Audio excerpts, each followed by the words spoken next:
To power on the AT Gold, press the power button in the bottom left corner. To turn off the detector, press and hold this button for 1 second until the detector makes a second beep. When you have changed detector settings and wish to restore the AT Gold to its factory settings, press and hold the power button for 5 seconds, waiting until the detector produces a fast double beep.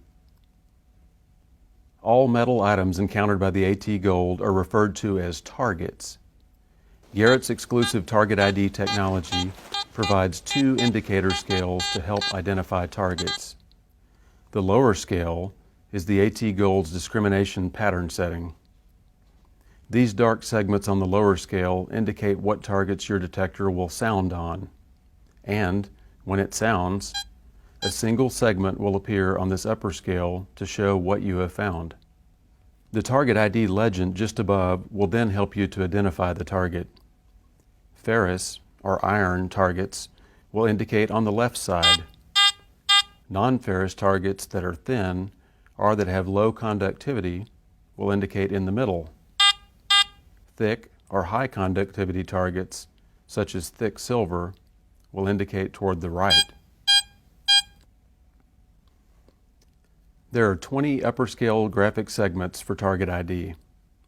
When the AT Gold is switched into its Discrim 2 mode, notice that some of the lower scale segments disappear. The AT Gold will now only sound on targets represented by the remaining segments, but you will still see a Target ID cursor for every metallic target you find, including your discriminated targets. The AT Gold's digital Target ID system also provides a specific target value to help identify targets more precisely. Targets are identified on the LCD by number, with items with lower numbers being the most ferrous.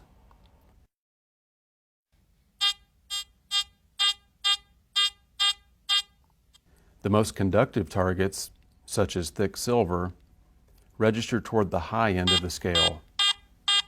The digital Target ID is a more precise version of the Target ID cursor seen in the upper scale. Notice as I pass this gold nugget in front of the search coil. The digital Target ID for this nugget reads between 51 and 53. Each Target ID cursor above has a width of 5 digital points, so you notice that the Target ID cursor is under the number 50 when the digital Target ID reads 51 or 53. This system, used in conjunction with the audio target signals, provides you with more information. It is important to understand that the AT Gold's detection depth can exceed Target ID depth. In other words, you will sometimes hear faint, deeper targets that do not provide any Target ID.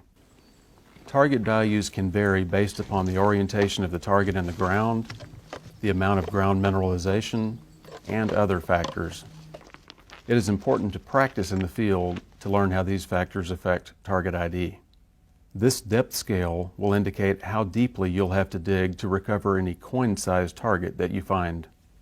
Your AT Gold has 8 settings for sensitivity.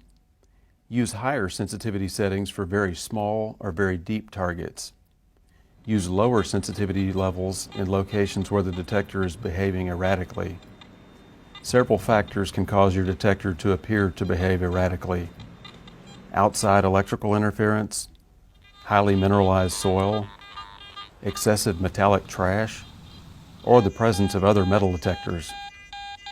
Often these interferences can be resolved with proper ground balance, discrimination, or by changing frequencies, without having to reduce sensitivity.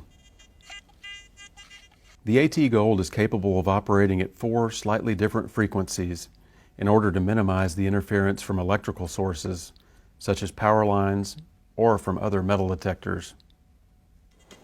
Sometimes if you're hunting in a gold patch, you may want to get in real close proximity to one of your other hunting buddies. With some machines, you're not able to do that real well because of electrical interference or interference from another machine. But with the AT Gold, you can overcome that with the frequency adjust. In this case, we're getting a lot of feedback from each other. I simply hit the frequency button and find a frequency where it calms down. There's 4 adjustable frequencies to select from. And now we're able to hunt in close proximity.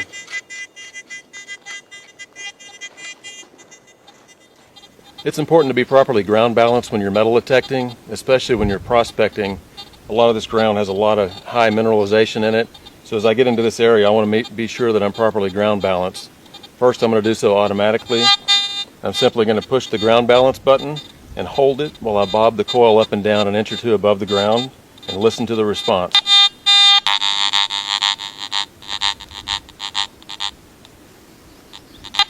When I've got it to a very quiet or near quiet mode, now I can hunt with stable operation and pick up a good target, but not get all the response from the ground.